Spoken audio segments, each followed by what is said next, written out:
Evet, bir bahri müsebbih olan şu semavatın kelimat-ı tesbihiyesi, güneşler, aylar, yıldızlar olduğu gibi, bir tayr-ı müsebbih ve hamid olan şu zeminin dahi elfaz-ı tahmidiyesi hayvanlar, nebatlar ve ağaçlardır.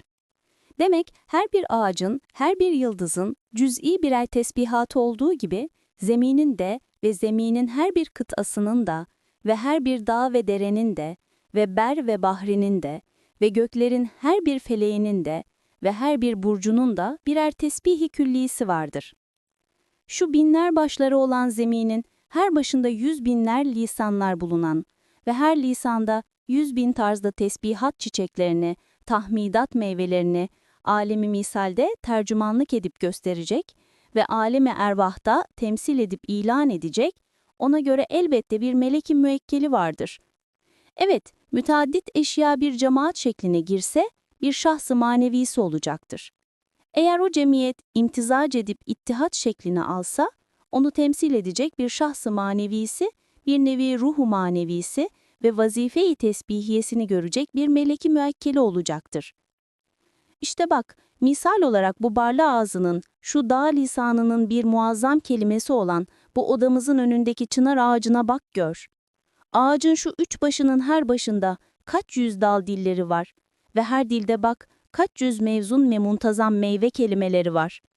Ve her meyvede dikkat et, kaç yüz kanatlı mevzun, tohumcuk harfleri, emri kün feyekûne malik sani zülcelaline ne kadar beli bir medih ve fasih bir tesbih ettiğini işittiğin, gördüğün gibi ona müekkel melek dahi ona göre alemi manada müteaddit dillerle tesbihatını temsil ediyor ve hikmeten öyle olmak gerektir. Dördüncüsü mesela İnnemâ emruhu izâ erâde şey'en en yekûle lehu kün feyekûn. Ve mâ emrus saati illâ kelemhil basar. Ve nahnul akrabu ileyhi min hablil verid. Tarucul melâiketu ve ruhu ileyhi fî yevmin kâne miktaruhu 50.000 sene gibi ayetlerin ifade ettikleri hakikat-ı ulviyesine ki, kadir-i mutlak o derece suhulet ve süratle ve mualecesiz ve mübaşeretsiz eşyayı halkeder ki, yalnız sırf bir emirle icat eder gibi görünüyor, fehmediliyor. Hem o sani-i kadir nihayet derecede masnuata karib olduğu halde, masnuat nihayet derecede ondan bayittir. Hem nihayetsiz kibriyasıyla beraber, gayet cüz'i ve hakir umuru dahi ehemmiyetle tanzim ve hüsnü sanattan hariç bırakmıyor.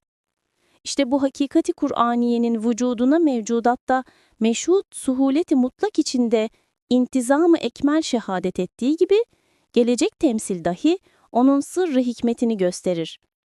Mesela velillahil maselül âlâ, Sani Zülcelal'in Esma-i Hüsnasından Nur isminin bir kesif aynesi hükmünde olan güneşin, emri Rabbani ve teshir-i ilahi ile mazhar olduğu vazifeler, şu hakikati fehme takrib eder.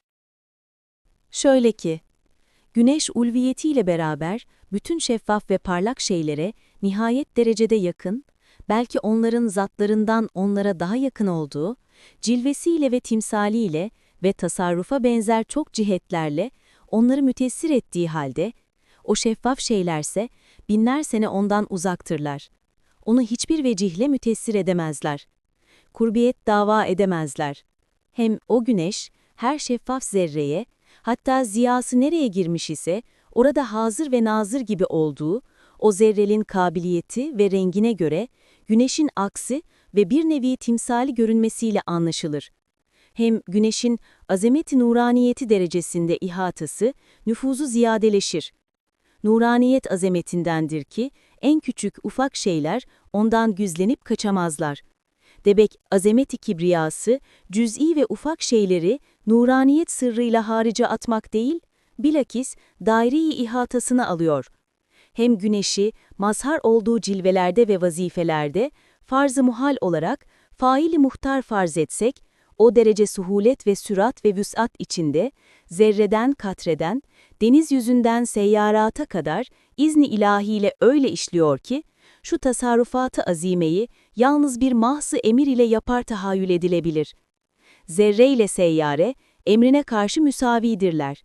Deniz yüzüne verdiği feyzi, zerreye de kabiliyetine göre kemali intizam ile verir. İşte sema denizinin yüzünde ziyadar bir kabarcık ve Kadir-i Mutlak'ın Nur isminin cilvesine kesif bir aynecik olan şu güneşin, bir müşahede şu hakikatin 3 esasının numunelerine mazhar olduğunu görüyoruz. Elbette güneşin nur ve harareti, ilim ve kudretine nispeten toprak gibi kesif hükmünde, nurun nur, münevvirun nur, mukaddirun nur olan Zat-ı Zülcelal, her şeye ilim ve kudretiyle nihayetsiz yakın ve hazır ve nazır ve eşya ondan gayet uzak olduğuna, hem o derece külfetsiz, mualecesiz, suhuletle işleri yapar ki, yalnız mahs-ı emrin surat ve suhuletiyle icat eder gibi anlaşıldığına, hem hiçbir şey cüz'i külli, küçük büyük, daire-i kudretinden harice çıkmadığına ve kibriyası ihata ettiğine, şuhud derecesinde bir yekîni imani ile iman ederiz ve iman etmek gerektir.